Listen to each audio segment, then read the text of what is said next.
পরিবেশ সুরক্ষা আমাদের কেন্দ্রীয় নীতির অংশ।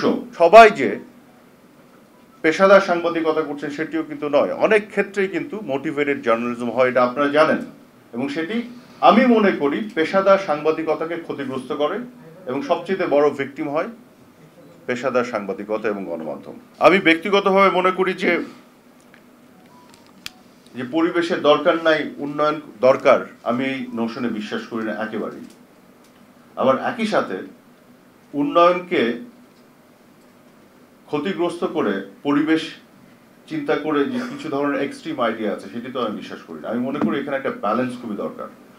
পরিবেশ প্রতিবেশকে সুরক্ষা করে উন্নয়ন করতে হবে, এই কারণে যে পদ্মা সেতু বানানো হয়েছে শুধু এই জন্য না যে ওই মাথা থেকে এই মাথায় খুব তাড়াতাড়ি চলে আসা, এটার সাথে আরো অনেকগুলি কম্পোনেন্ট আছে। এটা দারিদ্র্যকে বিমোচন করবে, এমপ্লয়মেন্ট জেনারেট করবে, তো মানুষের জীবনে সচ্ছলতা স্বাচ্ছন্দ্য আনা, তার সাধারণ মানুষের জীবনে যে access to literacy, access to health care, access to other যে সার্ভিসেস, সেগুলো তো আমার আনতে হবে। সেটার জন্য আমার ডেভেলপমেন্ট করতে হবে। ডেভেলপমেন্ট মানে শুধু দালান কোঠা না, কিন্তু প্রত্যেকটার একটা ইমপ্লিকেশনস আছে ইন দ্য সোসাইটি।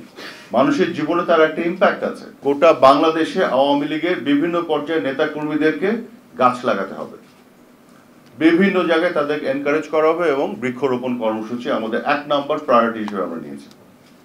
একই সাথে এটাও ঠিক, দু একটি জায়গায় উন্নয়ন করতে যে গাছও কাটা পড়ে, এটিও ঠিক। তো আমাদের এটি যেমন নিশ্চিত করতে হবে গাছ কাটা চলবে না, একই সাথে কিছু কিছু ক্ষেত্রে কিছু উন্নয়নের জন্য আপনার ওই কম্প্রোমাইজটা করতে হবে, কিন্তু গাছটা আবার লাগানোর ব্যবস্থা করতে হবে যেন এটাকে আমরা ব্যালেন্স অফ করতে পারি।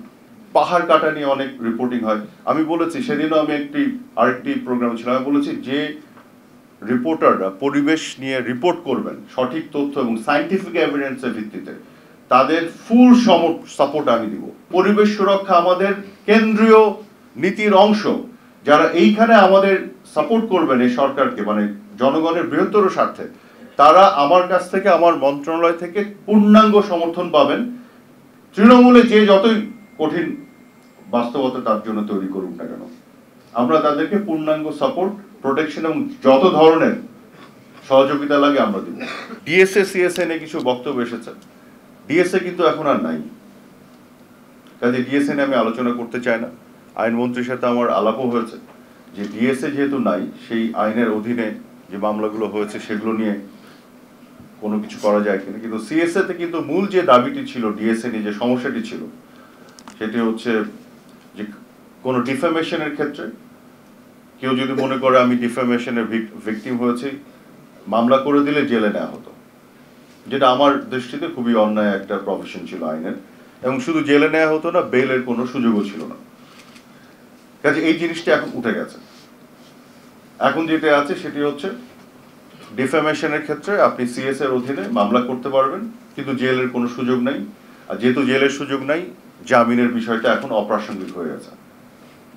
মামলার প্রত্যেকটি স্তর এক্সস্ট করার পরে যদি প্রমাণিত হয় কোনো ধরনের অফেন্স, তার অফেন্সের গ্র্যাভিটি অনুযায়ী ফাইনের ব্যবস্থা রাখা হয়েছে, সেটা জাজের জাজমেন্টের উপর রাখা হয়েছে। আমি মনে করি অপসাংবাদিকতার শিকার হয়ে কেউ যদি ভিকটিম হয়, তারও প্রতিকার চাওয়ার অধিকার আছে। কাজে কোনো না কোনো আইনি একটা সুযোগ থাকতে হবে। একই সাথে আরেকটি জিনিস মনে করি, অনেকে বলতে চান বারেবার যে এটার মধ্যে অপব্যবহার সুযোগ আছে। আমি খেয়াল করে দেখেছি বেশিরভাগ আইনে অপব্যবহারের সুযোগ থাকে, কিন্তু এই জন্য আইন থাকবে না এটি হতে পারে না।